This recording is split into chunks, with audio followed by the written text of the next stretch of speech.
Studentpreneur Podcast, the podcast on students who are entrepreneurs. Get motivated and keep your energy high with stories from studentpreneurs.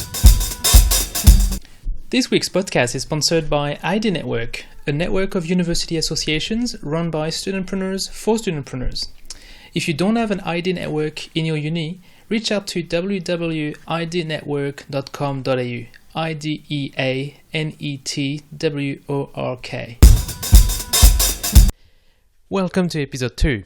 My name is Julian Marchand. I'm entrepreneur turned PhD student. For 3 years, I've been studying students who are entrepreneurs, and I keep getting told not to waste my time with them. You know, they should drop out of uni to build a business like Jobs and Gates did, right? Well, what they don't know is that the first thing that Jobs did after dropping out was to hang out on campus to learn more about what he was interested in. So each week, I bring you the best of those individuals who are students and entrepreneurs. I call them Studentpreneur. On average, the Studentpreneurs I have interviewed started a business at the age of 14. So this week, we will explore what it is like to be running a business at the age of 16 with Mackenzie and Hamish. We have Mackenzie and Hamish with us today, and we are recording from the Innovation Center on the University of the Sunshine Coast campus. So you guys, you're both students at Chancellor State College on the Sunshine Coast, and you're in year 11. So Mackenzie, you're subject-oriented design, whereas Hamish, you're in business and marketing. Your latest business, Raiz Promotions, has a turnover of low 5 figures, and that's all in the last 6 months. Can you tell us more about you and your business?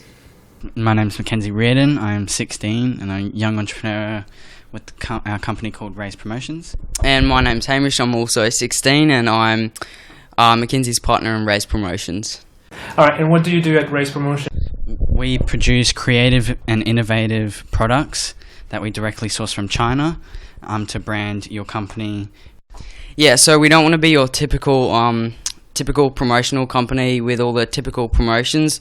We want to think more innovative and creative ideas that are out of the box that will promote your company in the best way, but also catch people's attention.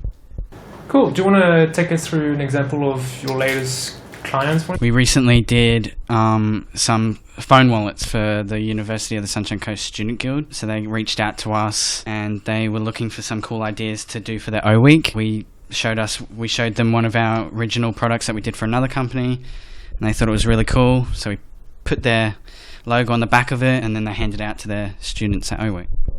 So what type of quantity are we talking about?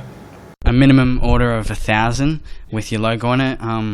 It's one colour. You can get all different colour. It's made out of silicone, so you can get all different colours of silicone, and we just fit it. We can do the design work as well, and we can fit it to suit you and your company.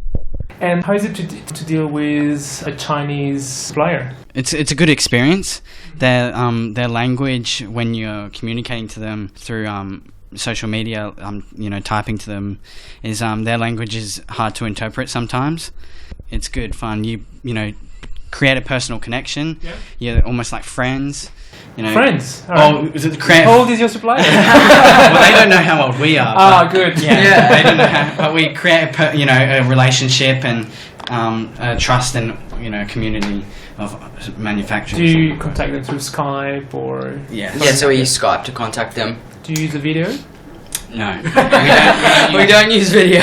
Or call. We just contact them and have correspondence via Skype. So they don't know you're 16? No, they don't. Yeah. They don't know we're 16. We don't use voice. We keep our personal information to ourselves. Yeah. Good. Yes. So okay. What got you started? Books, hobby, passion, people? Passion got me started. I just wanted to have that feel of fulfillment, if that makes sense. Just so I've done something. Not that I've stuck to the norm, get a job, going off a wage. Actually. How old were you? I was 14, 15. And what did you do? I did an eBay business. Okay. To get going, so I didn't have a part-time job. I just got onto eBay, messed around with eBay, then communicating to suppliers and sampling, and then selling stuff on eBay. So you were already ordering your products from China on eBay? I was. Okay, what type of product? USBs, just small little gadgets. Yeah, SIM cards, etc. Lights things. Yeah. So you don't pay for postage. Yeah. So low postage, so it can be called a sample. Yeah. Basically, so don't get charged too much. And you did that instead of distributing newspapers and stuff like that? Yeah. Yeah, didn't want to do that. Yeah. Hamish, how did you get started? To be honest, what got me started, I think it was I want to do something. I want to be someone. I want to create something that I'm not only passionate about and love, but that I know that I helped build from the ground up. So yeah, that's pretty much what got me started. And also seeing my dad and watch him be successful and watch his property management and how he, at one point he owned 60 houses in Brisbane and how he had to manage that, and amazing how he wasn't, like I said, just following the norm and just having a normal, casual, regular job, but he started his own business and property management from the ground up. Wow. What about your parents, Mackenzie? Yeah, my dad had several businesses before he is stuck with his one he's got now, and he's gone through all the ups and downs, and so he's teaching me how to, not do the stuff he's failed at, and all the problems that he's faced. So help teaching us what not to do and what to do. So you both know they are ups and downs now. Yes, there's definitely failure. And so what got you together? So at school, I was doing eBay. Didn't really want to talk about it too much because I'm obviously earning a little bit more than a part-time job would be. But Hamish, what, you'll be a weirdo? I don't want to brag about it. Yeah. But yeah, and then Hamish saw what I was doing.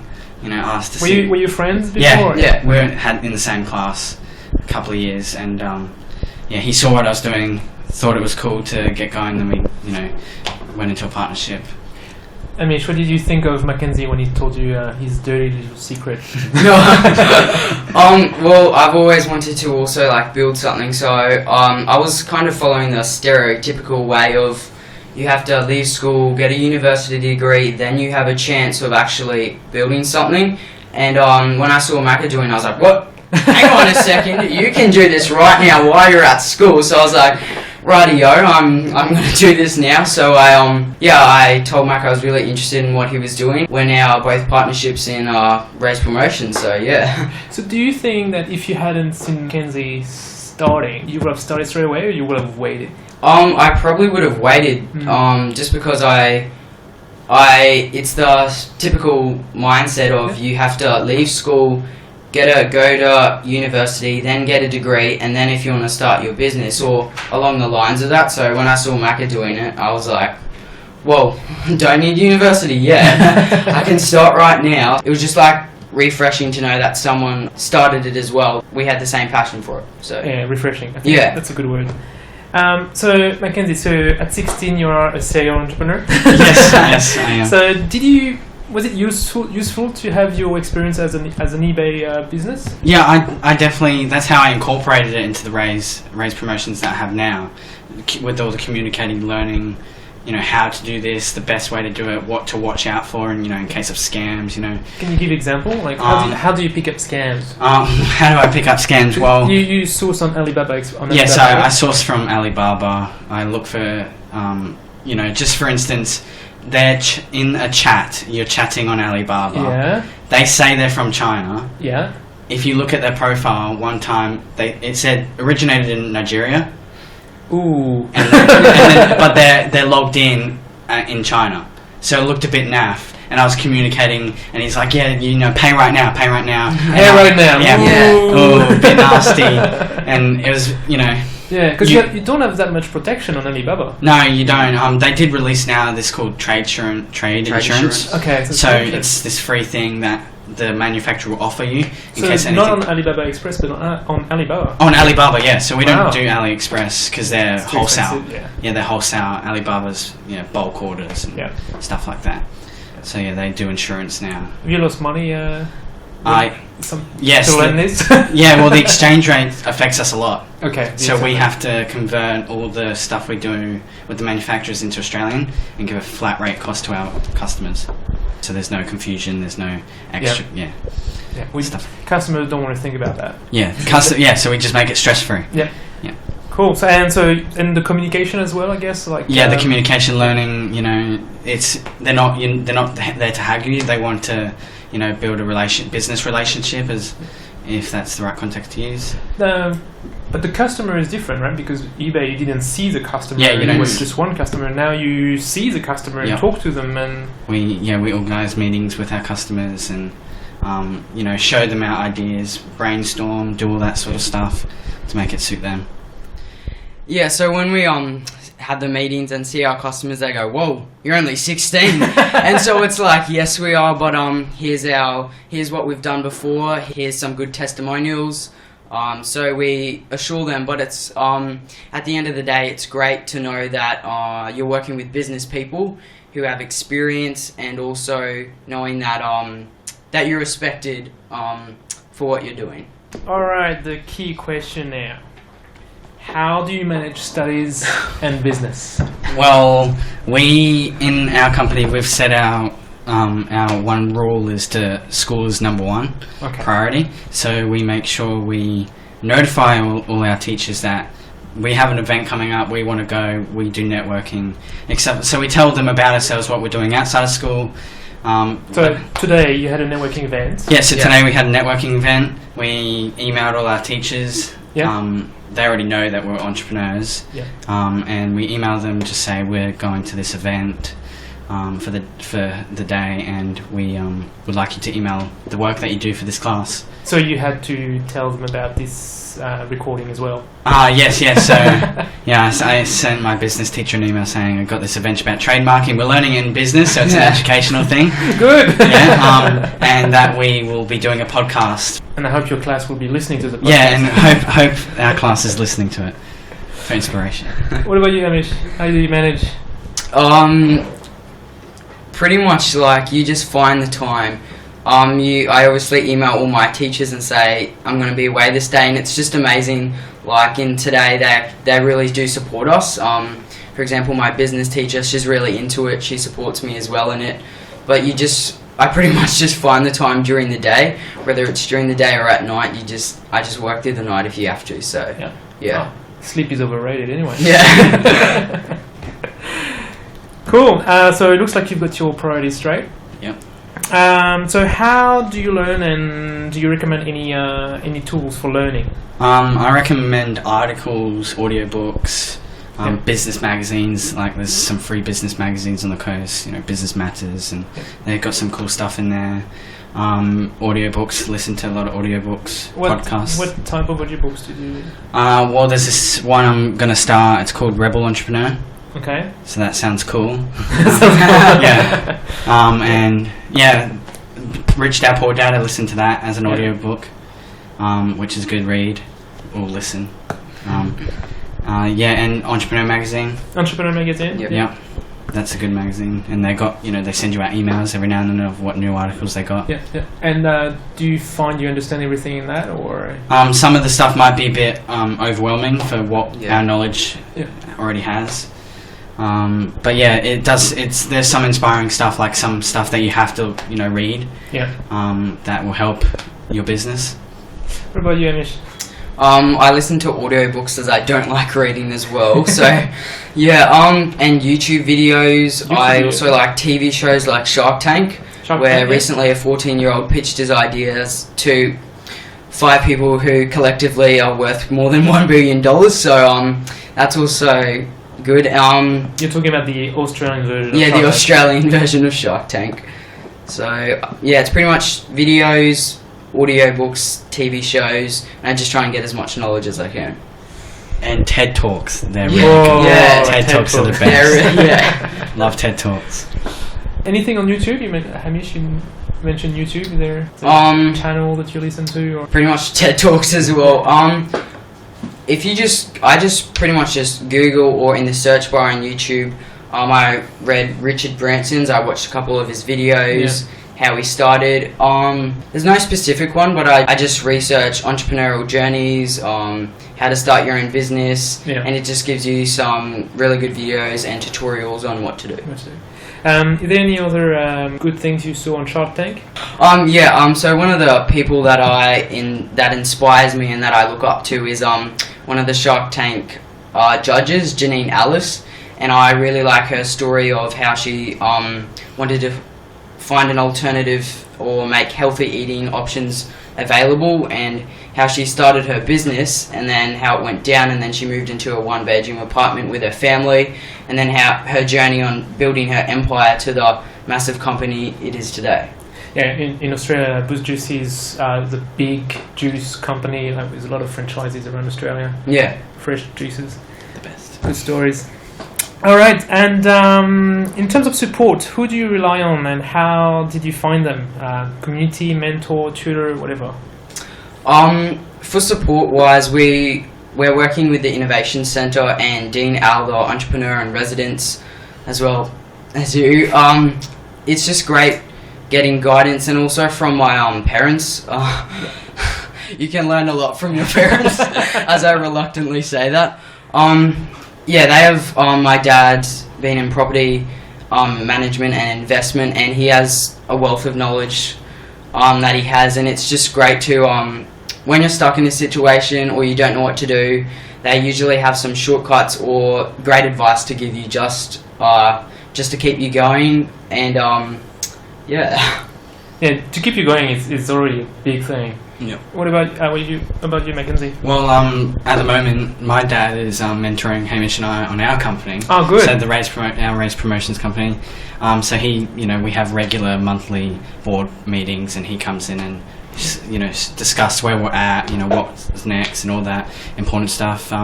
But he's been in business and had many businesses, and he's giving us a lot of support. Yeah, with Macca's dad, Phil, because he's been in the business industry for such a long time, and how to start one. It's same industry as you? Oh yeah, the same. I'd say the same industry in entrepreneurs. Yeah. Entrepreneurs and starting up. It's great. The advice, like when we say we're stuck, we don't know what our next steps are. We just have a board meeting or just a meeting with him, and he gives us tasks to do and things that we should do next, and it's really good. Yeah, refreshing. It's refreshing because he rewords it into how we can properly understand. Yeah, not all the business terminology. Yeah. All right, give us an example of one of your tough time in your entrepreneurial journey.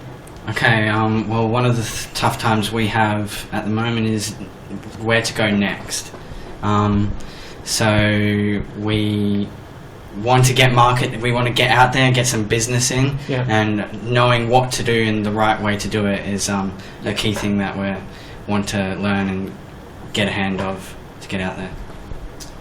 Yeah, and one of the challenges that we've faced together when we were having a concept idea of Bleedle, and we were working on that and realised it was a massive step from what we it was just too much of a big step. So I'd say that would have been one of the, I wouldn't call it failures, I'd just call it a struggle, just because we learnt so much from it, and we gained more experience and we're better off for it. So yeah. All right. So you made a decision of not continuing on that business. But yeah. Okay, go on, Raiz. Cool. All right. And so what do you need right now? What do you want the listeners to do? Do you have any call for action? It would just be great if people in this industry, such as mentors, could just follow us on LinkedIn, or connect with us on LinkedIn. With Macca on his entrepreneurial, he's doing his photos on the Instagram for his entrepreneurial journey. Just to reach out, and pretty much just some mentorship would be great, just because we're still young and we don't have all the experience. And you just say you don't know where to go next. I mean, that's a very big problem. Yeah, that is. Yeah, we're working on that. We're definitely working on that to, go into the chambers of commerce and, getting ourselves out there that we're young and we're looking for business and networking, doing lots of networking at the university. Yeah, you're doing the right thing. Like, Innovation Centre is one way to network. Yeah. Look at all the local meetups. That's very simple next step as well. Listeners can follow you Instagram at MacDaddy_16 MacDaddy_16. Yeah, funny name. You decided this name, right? Yes, I decided. It's my nickname. It's your nickname. Well, it's sort of a nickname. My Cool. nickname's Macca, but yeah. All right. Anything else you want to say before we Well, for Hamish's birthday, I got him a custom-made Raiz company T-shirt, which was pretty cool, and he was excited about. And that's what you're wearing now. Yeah, that's what we're wearing now. That's a cool birthday present for 16. Yeah. So I told him that we're going to get something, pretty simple and lame, and then I got it all designed. Well, at least you're going to reuse it. Yeah. So it was good. It's our own publicity as well. So. That's right. I mean, if you go to a networking event like today, that's what you'll be wearing. Like people ask questions. And people definitely do recognise us as young. And yes. I have an afro as well, so that's recognisable. We'll all check your picture online. All right, thank you very much. No worries, thanks for having us. Thanks for having us. Time for a quick wrap-up. Each studentpreneur story is different, and what works for some people doesn't for others. However, I'd like to point out a few things in Mackenzie and Hamish's journey that are similar to a lot of studentpreneurs I have interviewed for my research. Mackenzie started with an eBay business. This is such a popular way to start businesses these days. It's like the 21st century version of a lemonade stand. However, don't be fooled, a lot more learning can be gained from that experience. Also, Hamish got triggered because he saw Mackenzie, his friend, running his own business. This is important for the initial motivation, but also to keep each other motivated during their journey. And finally, those guys are 16 years old and already networking at the meetup events from their local innovation center. So why aren't you? Thank you so much for your time, Mackenzie and Hamish, and all the best in your adventure. If you enjoyed this podcast, please review us on iTunes with 5 stars, and I'll thank you in upcoming episodes. Catch next episode of Studentpreneur on Wednesday next week. Meanwhile, keep breaking the stereotype and the mindset.